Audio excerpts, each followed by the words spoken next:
I played a decent amount of this game, so I thought it might be time to bestow upon you all some of my more advanced tips for Crusader Kings 3. Can you dig it?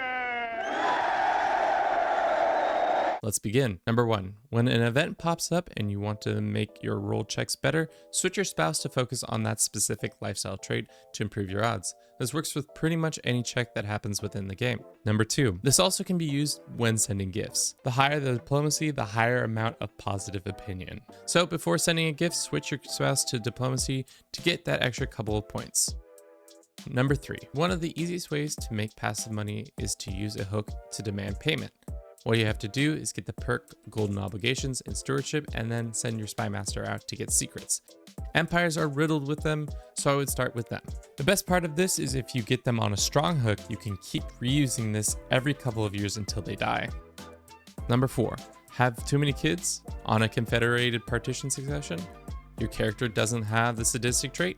No problem. Put them in the dungeon and let them rot. Usually it won't take more than a couple of years there. If your character is dying sooner than you expect and their children need to expire quicker, execute them. But this comes with the Kinslayer tag, which causes a whole bunch of issues, but might not matter because your character is dead soon.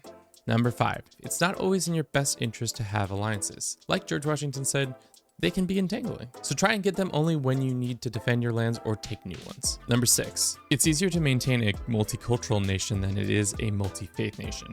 Converting lands to your faith ASAP for rebels and vassals can revolt. Having High Dread will also help prevent rebels while trying to convert the land to your faith.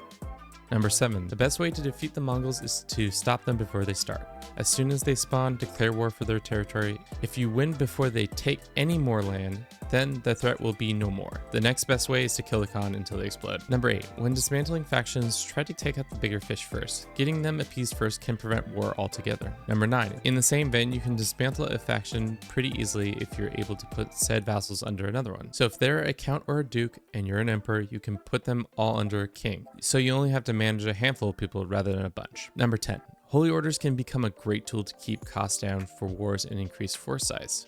When forming them, give them a city in your domain so that they will always be free. Number 11. One of the best ways to farm prestige is to raid and fight armies that raise up. Not tribal? Well, you can still do this when fighting someone in multiple wars. Find a nation in turmoil and fight all the roaming armies. Here's some cheesy tips for you. Number 12. Need more allies to win a war? Betroth a child, call an ally into the war, break betrothal, rinse and repeat. This will cost you prestige, but that's just a number. Number 13. You can win any war without swinging a blade by kidnapping the leader of the nation you're going after. Cook up a kidnapping plot and right before it fires, declare war. Paradox has made this much harder to do, but with some RNG, you can make it happen. Number 14. You can add a person to a scheme twice. It doesn't happen very often, but when someone is willing to join your scheme without a hook or bribery, they will automatically join. However, if you invite them before they join, 2 versions of themselves will be added to the plot. Number 15. Normally it's nearly impossible to become the Pope without using mods or console commands. Now you too can force your family onto the papal seat. All you have to do is be an emperor-tiered ruler who is Catholic, vassalize the Pope, and own the Kingdom of Romagna. Make sure that all of the de jure land in Romagna is under a ruler from a different de jure, and the Pope only owns Rome, so that upon your death, there is only one county that can be inherited. And bam, just like that, you have a brother who's the Pope. End of cheesy tips. Number 16. If you break your artifacts, you can make some quick cash. You can crack open gray and green artifacts to get 40 and 80 gold respectively. If you have the tenet Anakinism, you'll be able to get a bit of piety when breaking them too. So next time you need a little bit more cash for something, think about breaking some stuff. Number 17. You can declare multiple wars at once. It's a good way to clean up smaller nations around you. I like to call it a chain war. 18. Check on your knights list every couple of years to make sure that all those being used should be fighting, i.e. a good counselor or heir might not be necessary on the battlefield. Number 19. You can use courtier marriages to recruit better talent to your court. Need a good tutor or physician? You probably have some hot singles available in your court. Remember, for women, the marriage must be matrilineal or else they will just go to wherever their husband lives. Number 20. You can get a physician or any position for cheap. Take the decision to search for the court position, and when the options to select them pops up, instead of taking one of the decisions, instead ask them to come to your court. You'll either get them for free or a reduced price.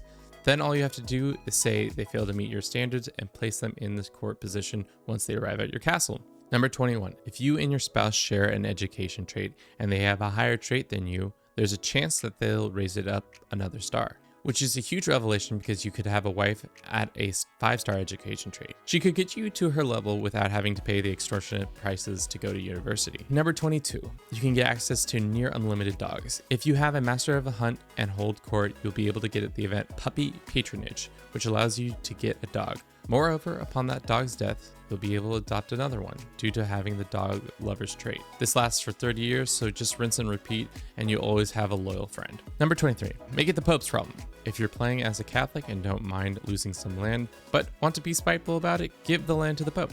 Example, a neighbor of yours is trying to take a county away from you, and you can't be bothered to do the fighting. Give the land to the papacy, will immediately make them fight over the land. Depending on how strong the Pope is, this could ruin them. Number 24. If you're tired of your character and would like to move on to your heir, one of the quickest ways to delete them from history is by stress. Look at your traits, try to do the most stressful thing. Greedy giving away money, shy going to a party, lustful refusing to sleep with people. Resetting your skills will almost always give you 100 stress. This method works especially well when you're incapable and aren't able to do some of the other travel methods of self-deletion.